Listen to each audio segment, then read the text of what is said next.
Good evening. I'm Ginger Ostro, the Executive Director of Advance Illinois. I'm super excited to be here tonight to welcome all of you for our annual legislative forum.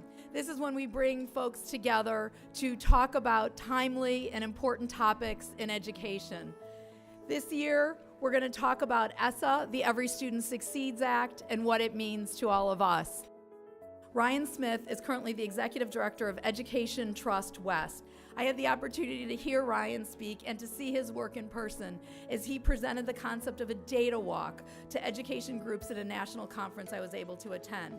Much like an art gallery opening, the data walk engages people in the beauty of information and data and starts a conversation about what it means.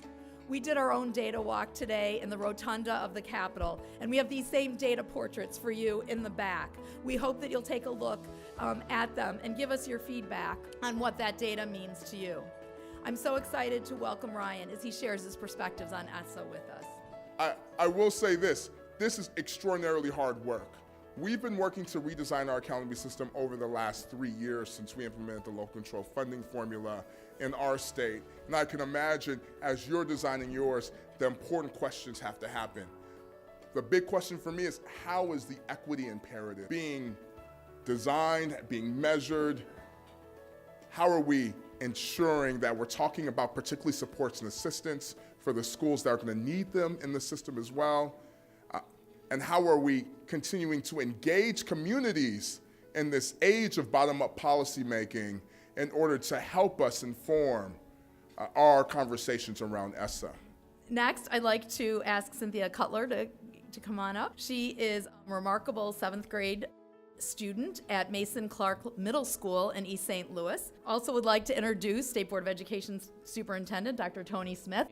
Would you tell us a little bit about the process of ESSA? Over the last year, ISB sought and received feedback from stakeholders all across the state on its plan for ESSA. So what is ISB's vision for reaching the 60 by 25 goal and preparing more students for degrees and credentials? What opportunities does ESSA provide for the community to get involved in the schools? We have a lot of people here that aren't directly involved in schools, but are part of the wider community. So what opportunities are there, and what would that engagement ideally look like to be effective? We saw the opportunity in the Every Student Succeeds Act to really take serious what it says in the law, which is that we need to engage people, that this should be a community-developed plan, that this should in fact be a state plan that is led by, informed by, and shapes the future of your state. I think we have to do a better job, because we say it often, in engaging educators within policymaking.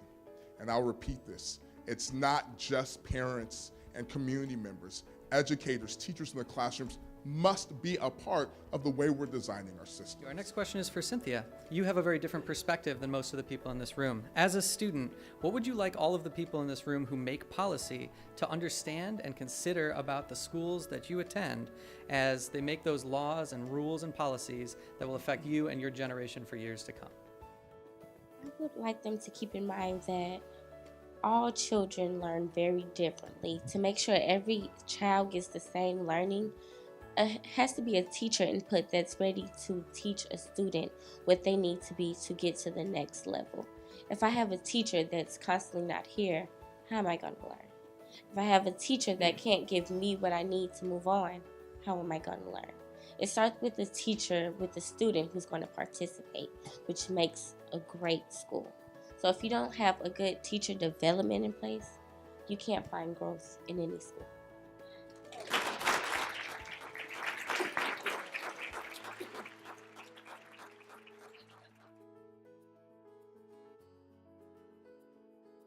My charge to all of you is to go out, to call your legislators, to knock on their doors, to show up at their office, to make a phone call. We have to begin to build a coalition. Every teacher, every parent, every student, thank you so much for being here. We appreciate you, and the conversation doesn't end here. This is just the beginning. Thank you.